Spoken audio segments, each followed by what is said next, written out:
قهرمان ما قبول دارد. قهرمان ما در تمام سکه‌های خودش نام محمد رسول الله رو بزد. خیلی تو است به کی تکیه میکنیم؟ به عقیده. لازم میبینی که بعضی میگن ما عرب پرست نیستیم. اینو اسماعیل صومانی قهرمان ملی ما میتونیم متهم به عرب پرستی کنیم؟ بزرگترین قهرمان ما همینا هستن که به همین شکل عبود بندگی خودشون رو به خداوند اظهار میکنن، تابع بودنشون از محمد صلی الله علیه و آله، از دین محمد صلی الله علیه و آله اظهار میکنن.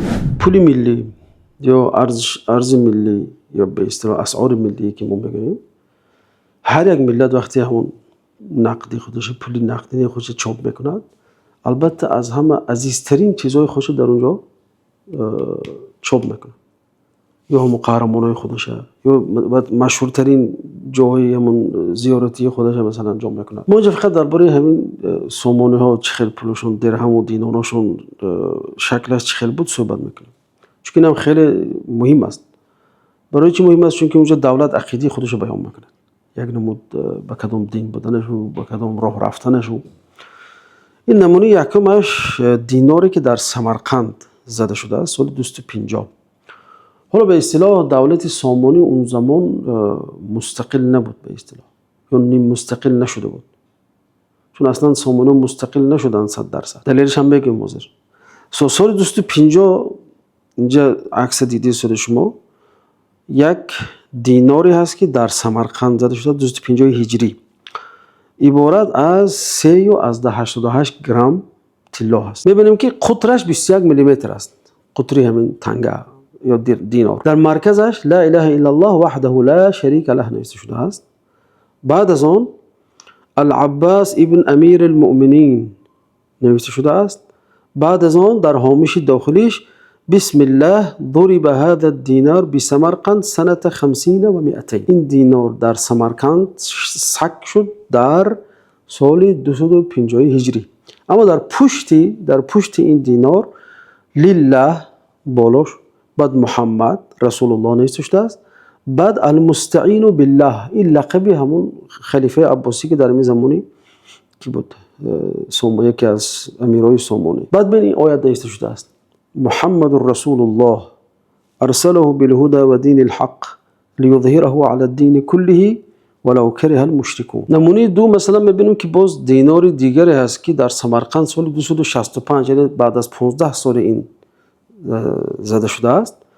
دینار 3.95 گرم دارد. خب در مرکزش باز همون کلمه لا اله الا الله وحده لا شریک له هست. بعد الموفق بالله، با در داخلش در هامش داخلش نوشته است که بسم الله هذا ضرب هذا الدینار بسمرقند سنه 65 و 200، یعنی به نام خداوند این سکه سال 265 در سمرقند زده شده است. اما در پشتش باشد که قطر این 20 میلیمتر است، بالونگش 21 بود، 20 است. میگه که لله محمد رسول الله المعتمد علی الله، این نام خلیفه است. بعد میگه که محمد رسول الله ارسله بالهدى و دین الحق، اون خیلی که در آیه پیشینه بود. درهم سامانیون که در چاچ زده شده است تاشکند امروزه سال 287، یعنی زمان اسم مرحوم اسماعیل سامانی رحمت الله تعالی علیه. ببین درهمش 3.2 گرم است، 3 گرم و 0.2 میلی گرم. در مرکزش لا اله الا الله وحده لا شریک زده شده است. در هامش داخلیش بسم الله ضرب هذا الدرهم بالشاش سنه 87 و 200، یعنی این دینار در چاچ یعنی تاشکند سال 287 هجری. در قفایش ببینید که قطر این 27 است، این کلانتر است. اون 21 بود، این درهم کلانتر است که در تاشکند زده شده است. لله محمد رسول الله المعتضد بالله، این نام خلیفه عباس است، المعتضد. بعد میگه که اسماعیل ابن احمد، این اینجا دیگه نام خدا اضافه شد. اینجا زمان همون مستقلی هاشون است، چون که اگر موقعی مستقلی پره بودن نام اون خلیفه نمیزدن در سکه. یعنی اینجا اعتراف داره که این اسماعیل ابن احمد سامانی تابع المعتضد بالله عباسی است. بعد همیشه همون محمد رسول الله ارسله بالهدى و دین الحق لیظهره علی الدین کله ولو کره الکافرون. خب اینجا بعد همین شکل از احمد بن اسماعیل از پسر اسماعیل سامانی، اینم درهم است، اینم در چیز زده شده است، اینش در سمرقند زده شده است. بعد ناصر ابن احمد نویر اسماعیل سامانی، همونه با همین شکل است. اول نام عباسی المقتدر بالله میاد، بعد ناصر ابن احمد، بعد فلان خلیفه، بعد این فلان سامانی. یعنی ببین تا چی درجه اینها دیندار بودن تا چه درجه عقیده برای اینا مهم بود که عباره لا اله الا الله وحده لا شریک له در تمام دیناراشون درهماشون زده میشد. بسم الله بعدن کجا زده شدن و ساری زده شدنش میشد. این طرفش باز می آمد و لله محمد رسول الله باز تاکید به رسالت محمد صلی الله علیه و سلم. بعد می آمد یه بار دیگه محمد رسول الله در همیشش محمد رسول الله ارسله بالهدى، یعنی که به هدایت خدای تعالی میفرستاد برای مردم، و دین الحق لیظهره علی الدین کله ولو کره المشرکون، که این همین جمله از آیت است. خلاصه سامانه ها میخواستن گوین که ما مسلمان هستیم. کسی که از بعضی شاونیستا برآمدن میخوان که اونا رو همچون یک شخصی عادی، یک پادشاه هیچ نشون. ما مثلا روحانی ها اهل دین باید که چهره واقعی این امیر بزرگ، این امیری که خدمت تماما بی‌نظیر برای امت اسلامی به مردم تاجیک کرده است باید بیان کنیم.